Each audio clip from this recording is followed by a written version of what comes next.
In your conversation with President Putin, did you discuss what responsibility Russia will have for any kind of reconstruction of Ukraine post an agreement? I did. They're going to be helping. Russia's going to be helping. Russia wants to see Ukraine succeed. Once, it sounds a little strange, but I was explaining to the president, President Putin was very generous in his feeling toward Ukraine succeeding, including supplying energy, electricity, and other things at very low prices. So a lot of good things came out of that call today. But they were in the works for 2 weeks with. Well, thank you very much. We had a terrific meeting. We discussed a lot of things. As you know, I had an excellent phone call with President Putin that lasted for over 2 hours. We discussed a lot of points, and I do think we're getting a lot closer, maybe very close.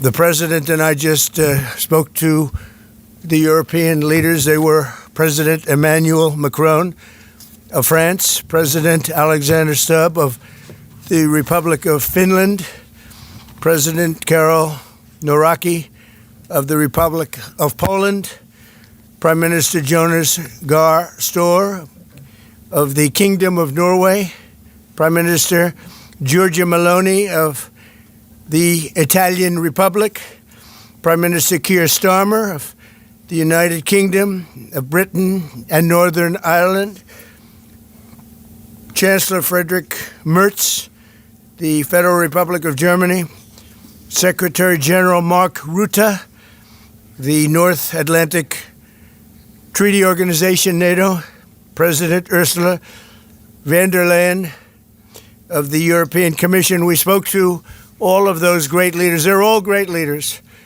And we had a great talk with them after we were completed. We thought it was appropriate to speak with them. And our meeting was excellent. We covered, somebody would say 95%. I don't know what percent, but we have made a lot of progress on ending that war, which is really certainly the most deadly war since World War II, probably the biggest war since World War II. And I want to thank Steve Witkoff, who's here, and I'd like to thank Jared, who's here someplace. Thank you, Jared. And thank you, Steve. What a great job you've done. Jared Kushner, Steve Witkoff, and Marco Rubio is here. Thank you, Marco. And Pete Hegseth is here. Those two people are doing an unbelievable job. And the four people on this one are doing, I don't think anybody could do it. And we'll see if it gets done, but it's very close, certainly. Nobody would even have a chance of getting it to where it is right now. Nobody would have thought that was possible. So I just want to say we've done very well. We've had discussions on just about every subject, and that includes with President Putin before. And we went into great detail, and we likewise went into great detail today. And it was an honor to have you at Mar-a-Lago and have lunch. I hope you enjoyed the food. Your people enjoyed the food, I can tell you that. You're big, strong people. Your general over there looks like central casting. I want to also, by the way, speaking of generals, we have a great general, General Raisin Kane, who is here someplace. Thank you, General. Thank you very much. He's great. So, Mr. President, maybe you want to say a few words, and then we'll speak over the next couple of weeks. We'll speak probably quite a bit, but we'll speak tomorrow. Thank you very much. Appreciate it. Thank you so much, Mr. President. Thank you. Thank you for everything. Dear colleagues, first of all, I would like to thank President Trump for a great meeting at this amazing place in his home in Mar-a-Lago. And we had a really great discussions on all the topics, and we appreciate the progress that was made by American and Ukrainian teams in these recent weeks. Special thanks to Steve Witkoff and Jared Kushner, and thank you for their engagement and full commitment, and also to our team, and first of all to Rustem Umerov and General Gnatov, and to all our teams. And we discussed all the aspects of the peace framework, which includes, and we have great achievements, 20-point peace plan, 90% agreed, and U.S.-Ukraine security guarantees, 100% agreed. U.S.-Europe-Ukraine security guarantees, almost agreed. Military dimension, 100% agreed. Prosperity plan being finalized, and we also discussed the sequencing of the following actions. And we agree that security guarantees is a key milestone in achieving lasting peace, and our teams will continue working on all aspects. We also had a joint productive call with European leaders, like President Trump said already, and a lot of leaders, including NATO and EU. And we agreed that our teams will meet in upcoming weeks to finalize all discussed matters. And we agreed with President Trump that he will host us, and maybe in Washington, European leaders and Ukrainian delegation, yes, in January. And Ukraine is ready for peace. And once again, would like to thank President Trump for a warm welcome and substantial discussion. Thank you, Mr. President. Thank you very much. Thank you so much, Mr. President. Any questions, please? The first visit from President Zelensky, 90% and 100%. The U.S. Ukraine security guarantees. What number are we at right now? Well, I think look, you can say 95%, but I don't like to say percentages. I just think we're doing very well. We could be very close. There are one or two very thorny issues, very tough issues, but I think we're doing very well. We made a lot of progress today, but really we've made it over the last month.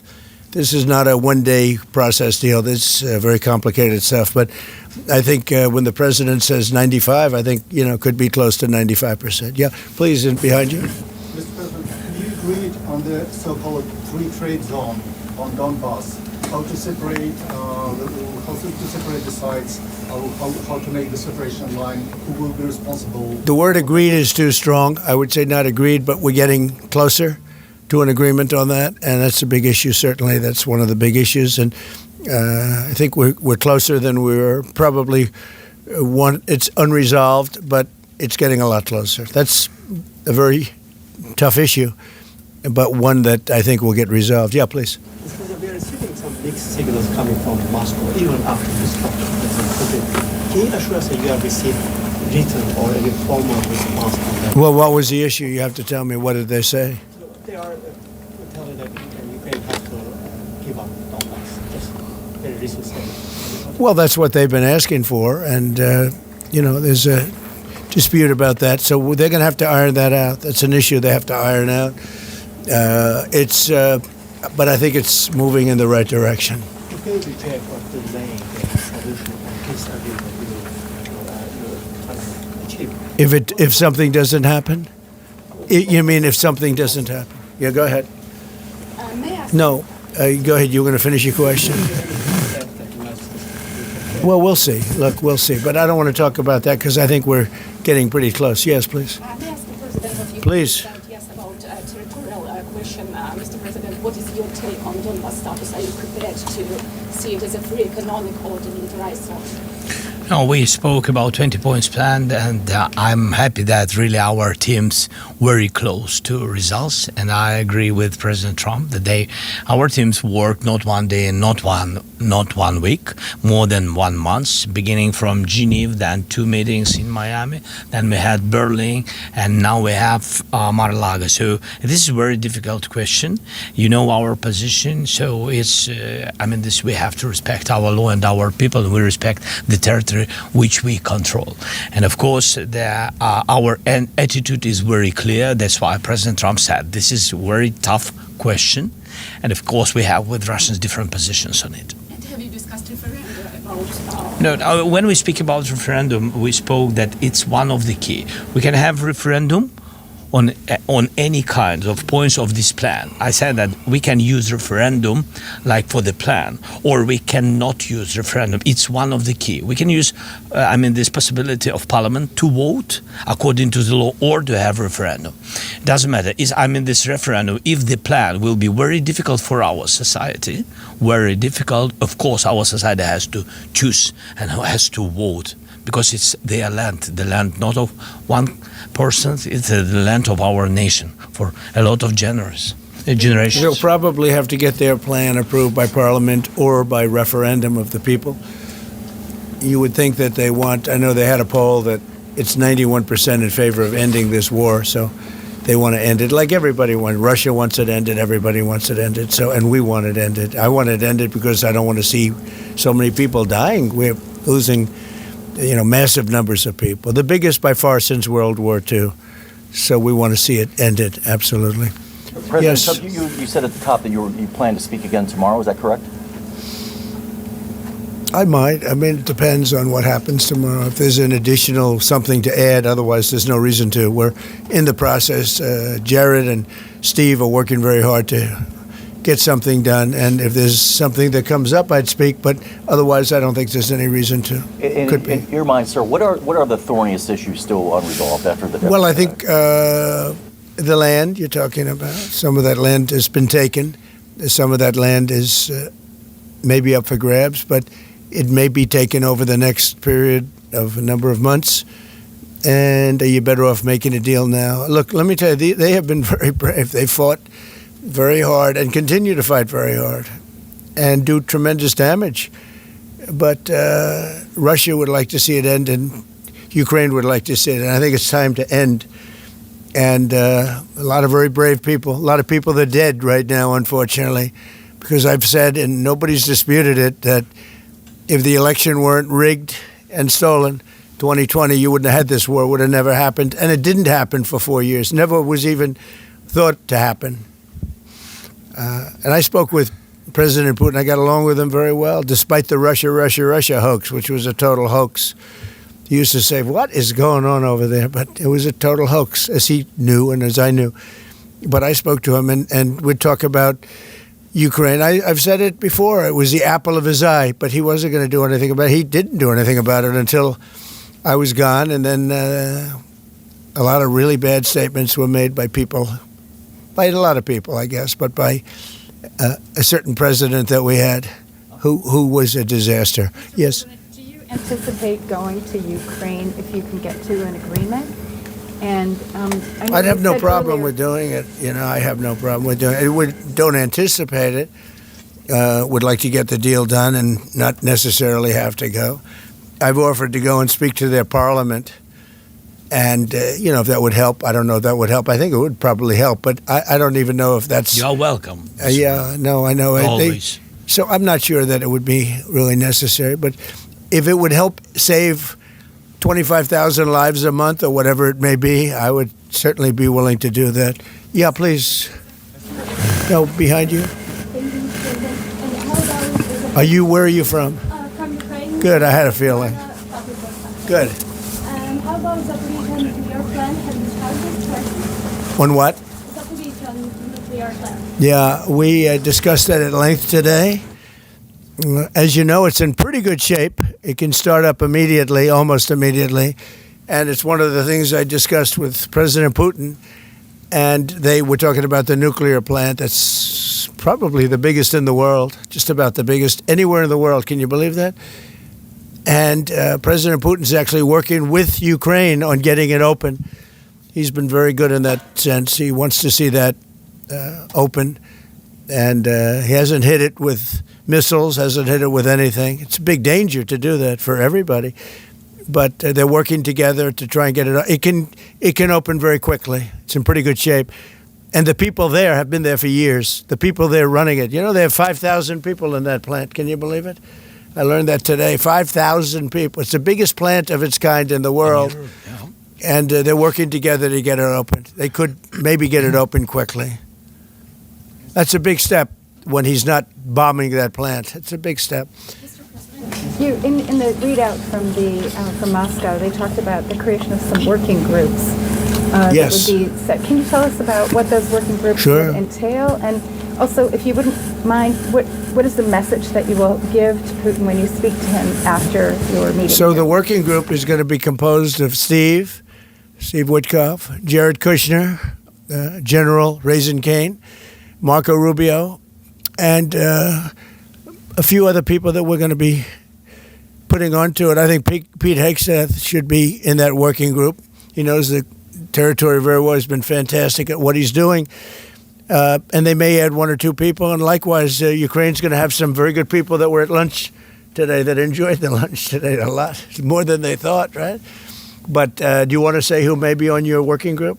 Yeah, we now, as I said, that we work with Stephen Jarrett. We worked our Rustem Umerov and also Deputy Minister Gislitz and also General Ignatov, and they will continue work in this group. And of course, if we will go further, and I hope that really we will have decisions in January, as I said, about all these documents, 6 documents, and of course we will continue work on this, so they know what to do. Yes. And that working group, by the way, importantly, will also then be working with Russia, okay? Because to work with ourselves doesn't really solve much of a problem. So they'll be working with Russia. Yeah, please. This morning you weren't a deadline guy. How long do you think it'll take to get this last little bit, as you say, finished? What are we talking So about? if it went really well, maybe a few weeks. And if it went poorly, longer. And if it went really poorly, it's not going to happen. That would be a shame. There's that chance also. It's possible it doesn't happen. But, in a few weeks we will know one way or the other, I think. But if it went really well, but it could also go poorly. I mean, we could have something where one item that you're not thinking about as a big item breaks it up. Look, it's been a very difficult negotiation, very detailed. It's funny, I settled 8 wars. Some were going on for 35 years. And we got them settled in a couple of days. Some of them, one was going on for 37 years. I settled it in 1 day. But this is a very complex one. Are you going to put odds on it? What the bad No, I think we'll get it done. I don't want to say when, but I think we're going to get it done. Yes, ma'am. Mr. President, you in the past have suggested a trilateral meeting between both Presidents Putin and Zelensky. Is Right. that something that is also on the docket? I see that happening, sure, at the right time. I saw a very interesting President Putin today. I mean, he wants to see it happen. He wants to see it. He told me very strongly.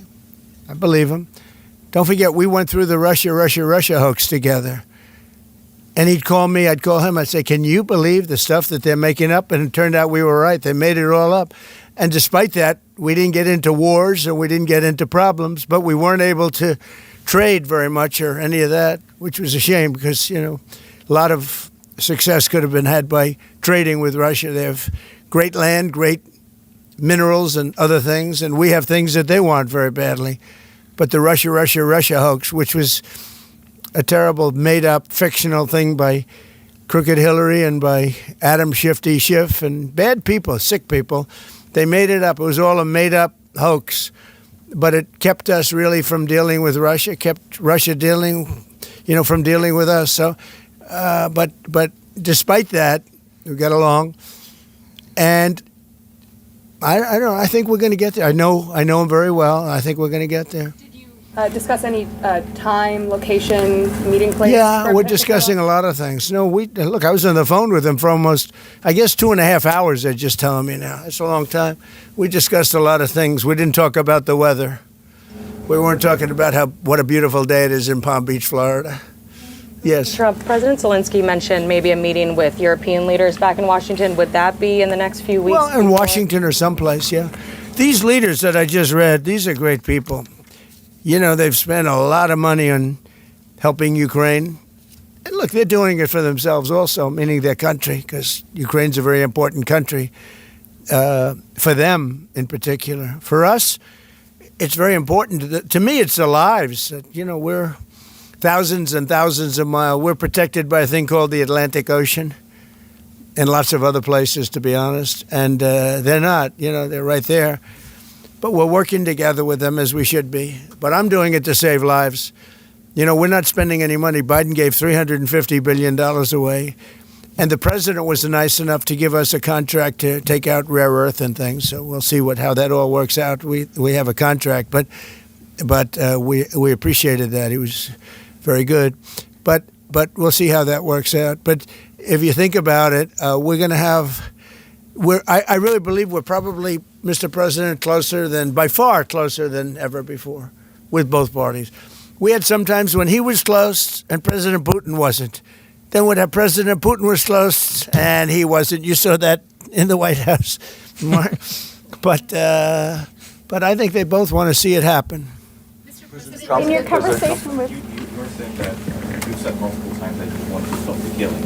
and nearly 100 American citizens died in Ukraine over that. Yeah.